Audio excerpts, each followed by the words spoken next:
Ma'am हम लोग तो आज तक बचपन से पढ़ते आ रहे थे, इनफैक्ट सेक्शन के बाद सब सेक्शन आता है, तो मुझे तो लग रहा था ये सेक्शन 2 सबसेक्शन H है। कितने जिनको ऐसा लग रहा था? You are absolutely wrong. समझ में आ रहा है? ध्यान से सुनना। तो मैम कब पता चलेगा कि सेक्शन के बाद सबसेक्शन नहीं है, क्लॉज है, और कभी सबसेक्शन है? हम लोग डिफरेंस कैसे आइडेंटिफाई करेंगे?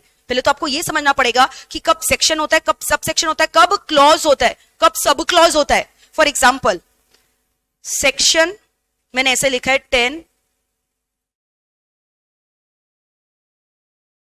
ये 4 चीज लिखा है। This is your section, this is your sub section, this is your clause and this is your sub clause. ओ अच्छा मैम समझ में आ गया, जब भी अल्फाबेट होता है तो वो क्लॉज होता है, और जब भी नंबर होता है तो वो सब सेक्शन। जैसे कि आपने यहां किया H अल्फाबेट, वो अल्फाबेट है ना तो क्लॉज। नो, हो सकता कि ऐसे भी हो सकता है, समझ में आ रहा है? और हम बोलते हैं ये क्लॉज है। और एक बुद्धि लगाओ, अल्फाबेट तो खाली A से Z होता है, 26 लेटर, यानी तुम्हारे हिसाब से 26 क्लॉजेस से ज्यादा एग्जिस्ट नहीं करता क्या? कर सकता है ना? क्या नहीं? नहीं, हाँ।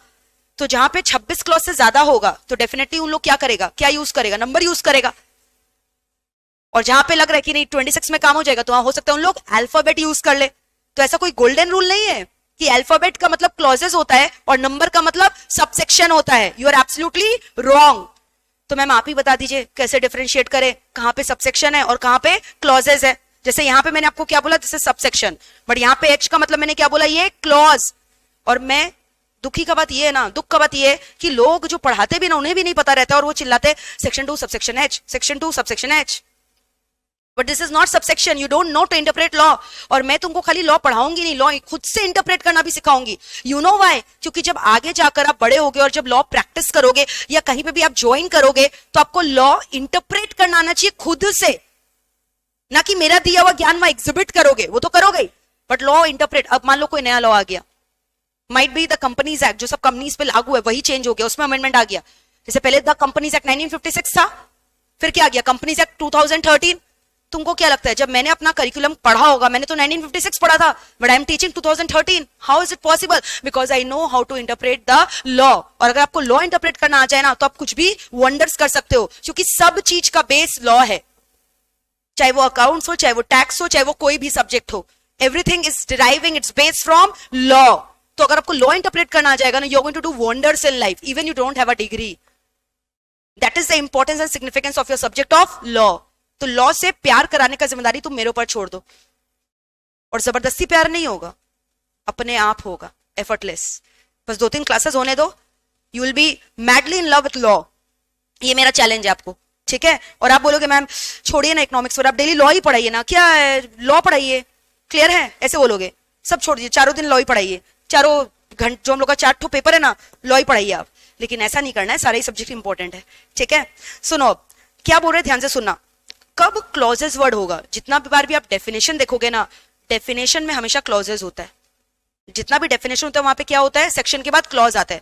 जैसे अभी मैंने बोला सेक्शन 2 क्लॉज H में किसका डेफिनेशन है? कॉन्ट्रैक्ट। किसका डेफिनेशन है बताओ? कॉन्ट्रैक्ट। सेक्शन 2 क्लॉज A बोलेंगे इसको, इसमें ऑफर का डेफिनेशन है। सेक्शन 2 क्लॉज B एक्सेप्टेंस का डेफिनेशन है। सेक्शन 2 क्लॉज D कंसिडरेशन का डेफिनेशन है। सेक्शन 2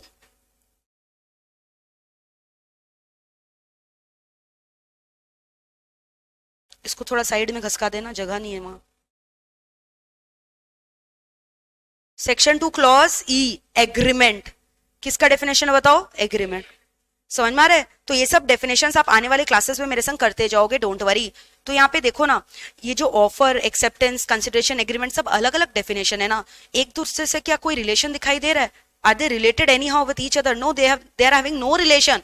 तो जब भी एक ही सेक्शन के बाद बाकी पॉइंट्स में कोई रिलेशन नहीं होता तो हम लोग क्या वर्ड यूज करते हैं? Clauses. Then we use the term clauses. लेकिन अगर एक लाइन के बाद दूसरे लाइन का क्या है? रिलेशन है, तब हम लोग क्या यूज करते हैं? सबसेक्शन। तब हम लोग क्या यूज करते हैं? Subsection. So when there is no relationship between the different sentences and they are independent, then we say that we are using clauses. समझ में आया? जैसे सेक्शन 2 क्लॉज A क्या बोलता है? ऑफर 2B एक्सेप्टेंस, 2D सीधा क्या गया, कंसिडरेशन। कोई रिलेशन नहीं है इनके बीच में। ये जो सेंटेंसेस है इसमें कोई रिलेशन है क्या? डेफिनेशन में कभी कोई रिलेशन होता है? ऑफर का डेफिनेशन अलग होगा, कॉन्ट्रैक्ट का अलग होगा, एग्रीमेंट का अलग होगा, कोई रिलेशन नहीं है। तो जब कोई रिलेशन नहीं होता ना सेंटेंसेस में, तब हम लोग क्या बोलते हैं? क्लॉजेस। और जब रिलेशन होता है, सबसेक्शन इज यूज्ड। क्या सबसेक्शन का अल्फाबेट होना जरूरी है? नहीं। सबसेक्शन तो क्या होता है? नंबर। क्या क्लॉजेस का अल्फाबेट होना जरूरी है? नहीं। अभी तो बोला क्लॉजेस को अल्फाबेट होना जरूरी है क्या? अभी तो बोला 26 से ज्यादा भी तो क्लॉजेस हो सकता है, और अल्फाबेट तो खाली 26 होता है। So there is a myth, this is a myth कि क्लॉजेस मतलब alphabet, it can be also a number. Clear है यहां तक? वापस से मेरे को बताओगे, जल्दी से मुझे बताओगे कि हम लोग सबसेक्शन कब यूज करते हैं? When we use subsection. Very good. जब रिलेशन होता है, सब्सिक्वेंट और प्रीवियस लाइन में जब रिलेशन होता है तब हम लोग उसको क्या बोलते हैं? सबसेक्शन। बट जब कोई रिलेशन नहीं होता तो हम लोग क्या यूज करते हैं? क्लॉजेस। और जनरली जितने भी डेफिनेशंस होते हैं ना, वो किस में रहते हैं? क्लॉजेस। जैसे मैंने भी आपको एग्जांपल दिया, बोलो सेक्शन 2 क्लॉज ए क्या चीज का डेफिनेशन है? ऑफर। सेक्शन 2 क्लॉज बी क्या चीज का definition? Acceptance. Section 2 clause H contract. Section 2 clause H क्या चीज का डेफिनेशन है? Contract. Section 2 clause D consideration. Section 2 clause E agreement. Are we through with this? कोई डाउट है?